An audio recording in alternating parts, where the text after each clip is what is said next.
Hi friends, మీకు ఈ video నచ్చితే లైక్ చేయండి, సబ్స్క్రైబ్ చేయండి.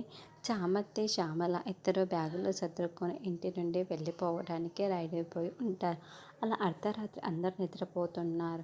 ఇప్పుడు ఎవరు కూడా చూడరు. మనం వెంటనే ఇక్కడ నుండి వెళ్ళిపోదామమ్మా, ఈ ఇంటితో మనకి ఈ రోజుతో రుణం తీరిపోయినట్లే, వెళ్దాం పద అమ్మ, ఎవ్వరు చూడకముందు ఇక్కడ నుండి వెళ్ళిపోదాం పద అని చామంతి శ్యామల చేయి పట్టుకొని వస్తూ ఉంటుంది. అప్పుడే గేట్ ఓపెన్ చేసుకొని కారు లోపలికి వస్తూ ఉండటంతో, ఎవరబ్బా ఈ సమయంలో కార్ వస్తుంది అని చామంతి శ్యామల ఇద్దరు షాకింగ్గా టెన్షన్ పడుతూ ఉంటారు. రమాదేవి ఆ కారులో నుండి చామంతి వాళ్ళ దగ్గరికి దగ్గరికి వస్తూ ఉంటుంది. అదేంటి, ఎవ్వరూ చూడకుండా మేము ఇక్కడ నుండి వెళ్ళిపోదాం అనుకుంటే అమ్మగారు ఇలా మాకు ఎదురు వచ్చారు, ఇప్పుడు ఏం చెప్పాలి, ఈవిడేమంటారో ఏంటో అని చాలా చాలా టెన్షన్ పడుతూ ఉంటుంది. రమాదేవి చాలా కోపంగా వాళ్ళిద్దరు ముందుకు వచ్చి నిల్చొని మరింత కోపంగా చూస్తూ ఉంటుంది.